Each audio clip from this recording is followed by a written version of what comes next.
Assalamu alaikum. I'm Mirza Zuhaib Beg and you're watching my channel, and today I'm going to explain the topic name is the mutation. What is mutation? Mutation basically, first of all, it is any sudden change in the chromosome, DNA, gene and base pair. कोई भी अगर अचानक से change आता है DNA के अंदर, gene के अंदर, बेस पेयर के अंदर और इवन जो है वो क्रोमोसोम के अंदर जो है, तो ऐसे चेंज को हम नाम देते हैं that is called as the mutation. और म्यूटेशन जो होती है वो वेरी करती है। समटाइम म्यूटेशन जो है वो सोमैटिक सेल में आती है, समटाइम जो म्यूटेशन जो है वो जर्म सेल्स में आ सकती है। So changes in DNA and chromosome, जो जब भी चेंजेस आती हैं, जब भी आप कह सकते हो कि when the mutation occur there is a genetic variability also occur, and it may also enhance the chance of survival for an organism into the very harsh condition, into the very drastic condition। तो ऐसी condition में survive करने के हवाले से ये जो है वो सर्वाइवल चांसेस बढ़ा सकती है अगर म्यूटेशन होती है। That mean the mutation is always not detrimental, it is not always harmful, sometimes it may be beneficial. It depends upon the surrounding environment, what kind of conditions, what kind of environment where an organism can live. So that is that is something about the mutation. So there are the two types of mutation. One is the chromosome aberration, the second one is called the point mutation। ये दो तरह की mutation की types हैं, एक का नाम chromosomal abrasion है और दूसरी तरह की टाइप का नाम है point mutation। What is a point mutation? Point mutation, that means it is a change in the nucleotide sequence, the change in the base pair sequence, the change in the nucleotide sequence. This is known as a point mutation, and it also include the replacement, addition or deletion of the nucleotides अगर add हो जाते हैं, for example extra nucleotide add हो गया है या extra जो replacement हो गई है, एक सब्स्टिट्यूशन हो गई है, और उसको हम यूँ कह सकते हैं कि अगर एक न्यूक्लियोटाइड जो है वो डिलीट हो गया तो उसके नतीजे में ऐसी चेंज इन न्यूक्लियोटाइड सीक्वेंस को हम क्या बोलते हैं, this is known as a point mutation. Point mutation जो है वो बेस पेयर एरर है ड्यूरिंग रेप्लिकेशन। इसकी डिफरेंट एग्जांपल है, for example sickle cell haemoglobin and phenylketonuria. What do you say about sickle cell haemoglobin? Sickle cell haemoglobin और phenylketonuria क्या है? ये दोनों पॉइंट म्यूटेशन की एग्जांपल्स हैं। ये हम आगे नेक्स्ट पढ़ते हैं इंशाल्लाह, और इसके अंदर हम देखते हैं what are the causes of mutation। There are multiple causes of mutation, like the electromagnetic radiations, that is the environmental factor, and electromagnetic rays like the X-rays, like the gamma rays, like the ultrasound waves, even though they may leads to the mutations, such kind of sickle cell anemia, sickle cell hemoglobin and phenylketonuria kind of point mutations, and also it also leads to the chromosomal aberration. The second one is called the chemical mutagens, like different surrounding environment, like the environment that consists of the heavy metals like aluminium, chromium, the lead medium. It may have the harmful effect on the human health. So you must have the awareness about something about these environmental factors, and how can you prevent yourself from such kind of very vicious, very detrimental environment. It is very difficult, but not impossible. So some mutations may be unnoticed or even beneficial। ज़्यादातर mutations होती हैं वो ऐसी भी हो जाती हैं, कुछ ऐसी म्यूटेशन जो कि नहीं मतलब बेनिफिशियल होती और ना ही उस पर ज़्यादा फोकस किया जाता है। फॉर एग्जांपल अगर हम देखें सिकल सेल हीमोग्लोबिन, जो फर्स्ट एग्जांपल थी पॉइंट म्यूटेशन की, तो इस सिकल सेल हीमोग्लोबिन में for example this is the red blood cell of the human being, and these red blood cells are traveled through this blood capillaries। Due to this is just because of normal wild type hemoglobin।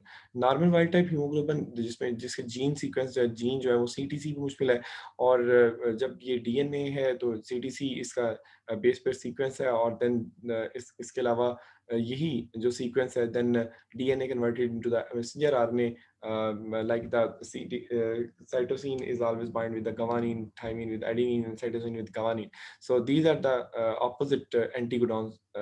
These are the specialized base pairs that are present on the surface of RNA, and after the synthesis of RNA, the next step is called as a transition, that is the protein synthesis process। So this is the normal hemoglobin chain। At carbon number at position number 6 of the hemoglobin, and there is a presence of glutamic acid, and this sequence repeated again and again। The glutamic acid comes after every 6 amino acid so this is our normal haemoglobin. In case of mutant haemoglobin जो है वो क्या होता है कि सी की जगह T की जगह एडेनिन अटैच हो जाता है, जिसकी वजह से आरएनए सीक्वेंस भी चेंज होता है और वो गवानीन, यूरासिल और गवानीन में रहता है। और देन उसके बाद क्या होता है कि वहाँ पर इस एक बेस पेयर की चेंज करने से यहाँ पर जो है वो विलाइन जो है वो शो होता है, विलाइन एसिड। हालांकि अटैच किससे होना था, ग्लूटामिक एसिड। जब विलाइन अटैच हो जाता है तो सिकल सेल हीमोग्लोबिन होता है। सिकल सेल हीमोग्लोबिन ये होता है कि टोटल 574 अमाइनो एसिड है हीमोग्लोबिन की चेन के अंदर, और उसकी जो 4 चेन्स हैं, उनमें से 2 अल्फा चेन्स हैं, 2 बीटा चेन्स हैं। उन्हीं में से एक बीटा चेन के अंदर अगर ये जीन के ऊपर ये छोटा सा न्यूक्लियोटाइड सीक्वेंस चेंज होता है तो उसकी वजह से रेड ब्लड सेल की शेप चेंज होती है। इट लुक लाइक सिकल, जैसे द्रांति होती है उस तरह नजर आते हैं। तो देन ये पास नहीं कर सकेंगे इस तरह, ये उनकी डेथ का सबब बन सकते हैं। So this is known as the sickle cell haemoglobin. Effects of genetic changes जो है वो पॉजिटिव इफेक्ट्स भी रखते हैं, नेगेटिव इफेक्ट्स भी रहते हैं। नेक्स्ट आ जाता है जी क्रोमोसोमल एब्रेशन। लेकिन इससे पहले मैं आपको बताता चलूं कि इससे पहले हमने डिस्कस किया कि म्यूटेशंस में कि एक डिजीज है जिसे फिनाइलकेटोनुरिया बोलते हैं, that belong to the point mutation. Phenylketonuria एक ऐसी बीमारी है कि जिसमें जो अमूमन बच्चों के अंदर होती है, बच्चों के टाइम पीरियड से स्टार्ट हो जाती है, कि जिस कंडीशन में एक बेबी जो है वो ऐसा बोर होता है कि जिसके अंदर फिनाइल एलानिन जो है वो तो मेटाबॉलिज्म से कंटिन्यूसली पैदा हो रहा है फिनाइल एलानिन, लेकिन उस फिनाइल एलानिन को ब्रेक करने के लिए जो एंजाइम फिनाइल एलानिन हाइड्रोक्सिलेज चाहिए वो वहाँ पर नहीं है। जब वो वहाँ पे नहीं होगा तो ये आ जाता है कि फिनाइलकेटोनुरिया जो है वो इसमें ये जो पॉइंट म्यूटेशन है इसमें प्रोमिनेंट है। और इस फिनाइलकेटोनुरिया के अंदर एक्चुअली होता क्या है कि ये एक ऐसी बीमारी है कि जिसमें फिनाइलएलानिन टायरोसिन में ब्रेक डाउन होता है। Tyrosine is less toxic as compare to the phenylalanine, but due to the high phenylalanine level you can say that it can lead to the mental retardation। इससे mental retardation हो सकती है, इसमें जो है वो बॉडी की डेवलपमेंट जो है वो स्टॉप हो सकती है, और बॉडी लाइटिंग पिगमेंट्स होती है फिनाइलकेटोनुरिया वाली। काजेस ऑफ म्यूटेशन हम पहले पढ़ चुके हैं। देन स्ट्रक्चर देखी।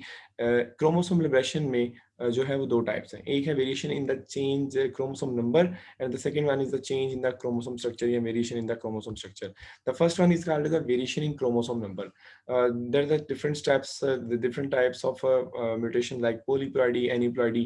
What is about polyploidy? Polyploidy is a kind of mutation. It is a kind of mutation in which the entire set of chromosome is involved. Entire set of chromosome जो है वो involve होता है, उसे polyploidy कहते हैं. For example, polyspermy, when the egg of an organism is fertilized with more than one sperms of the male at a time, तो ऐसी कंडीशन को हम पोलिस्पर्मी बोलते हैं।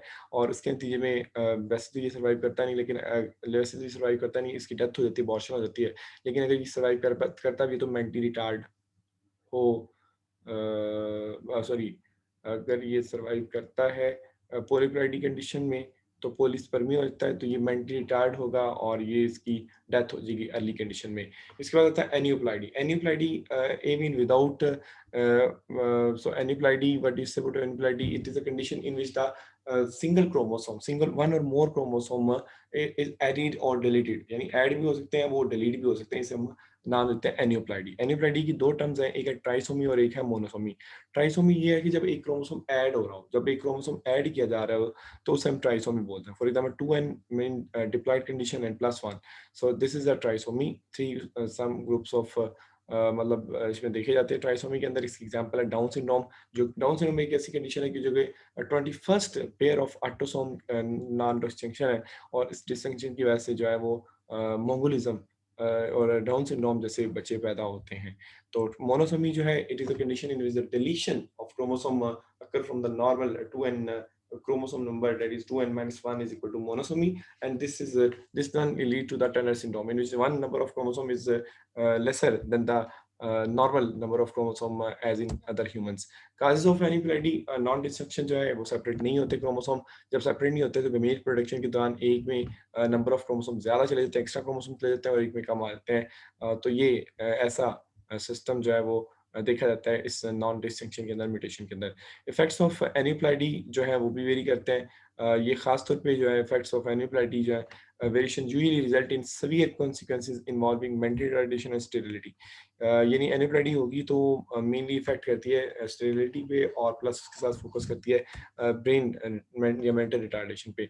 For example there are the two different kind of divisions like meiosis 1 and meiosis 2. The non-dissection, chromosomal non-dissection can be occur in one of these phase.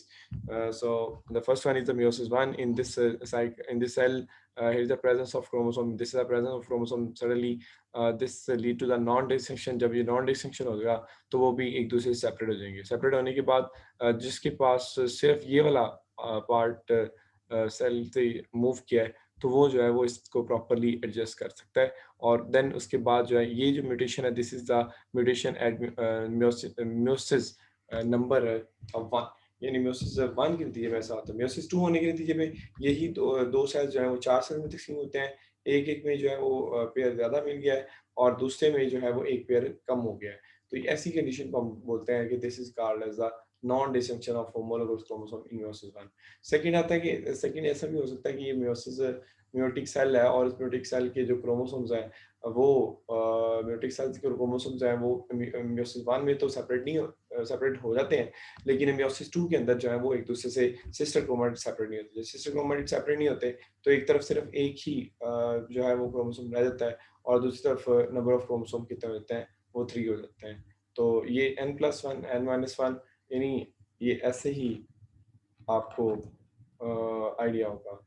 तो इसके बाद आ जाता है variation chromosome structure. Chromosome structure में variation आती है उसमें PCs में, उसके ब्रेकडाउन में, ओरिजिनल पोजीशनिंग में। ये सारी चीज़ें जो है जो उसकी क्रोमोसोम स्ट्रक्चर के हवाले से चेंज की बात करते हैं।